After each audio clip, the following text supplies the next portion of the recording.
সবগুলা কবুতরকে আগে খাবার দেই।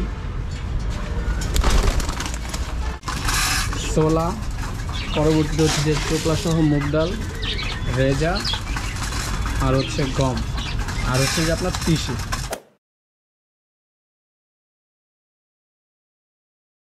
হে কবুতর পিপল, নমস্কার। আশা করি সকলেই ভালো আছেন। তো টানা 11 দিন ধরে আমি কন্টিনিউ ভিডিও দিয়ে যেতেছি এবং আপনাদেরকে দেখাচ্ছি যে আমি যে 1 তারিখে কবুতরগুলোরে জোড়া দেবো এর জন্য আমি কি করতেছি এবং না করতেছি।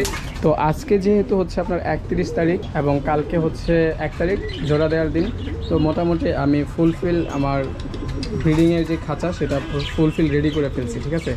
দেন এইখানে কালকে আপনাদেরকে আমি দেখাইছিলাম যে যতটুকু পরিমাণ ক্লিন করা প্রয়োজন ঠিক তার চাইতে বেশি পরিমাণ করার চেষ্টা করতেছি আমি, কেননা যেহেতু আমি অলওয়েজ সুস্থ সবল ডিম বাচ্চা পাওয়ার চেষ্টা করি এবং বাচ্চা ফুটলে বাচ্চার নাভিতে যেন কোনো প্রবলেম না হয়।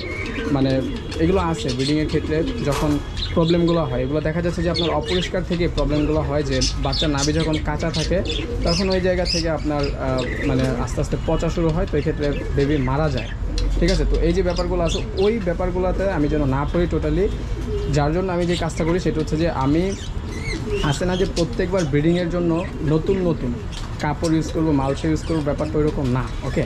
তো এইখানে দেখেন আমি যে কাজটা করছি, আমার পুরান যেই ব্রিডিংয়ের কাপড়গুলো আছে সেগুলো খুব ভালোভাবে আমি হুইল পাউডার দিয়ে ধুয়ে ফেলছি এবং রোদে শুকাইতে দিছি।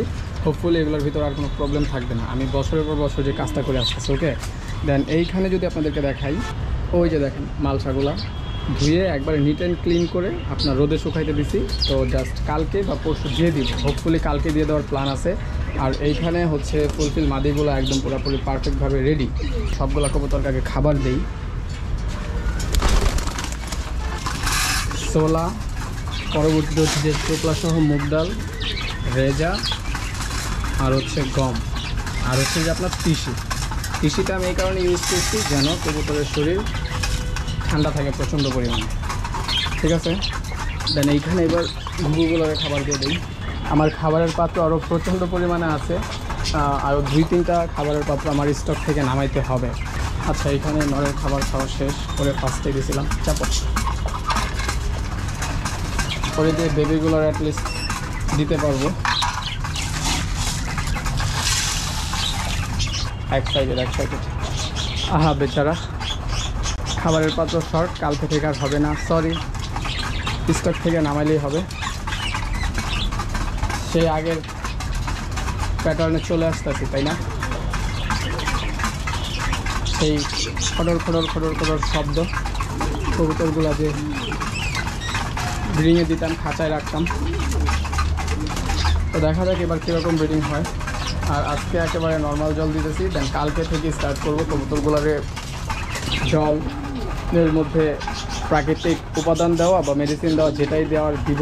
হোপফুলি জোড়া দিলে খুব বেশি হ্যাসেল করতে হবে না, হ্যাসেলে না পড়লে আমি খুশি হই। হোপফুলি আশা করি জোড়া নিয়ে নেবে কবুতর।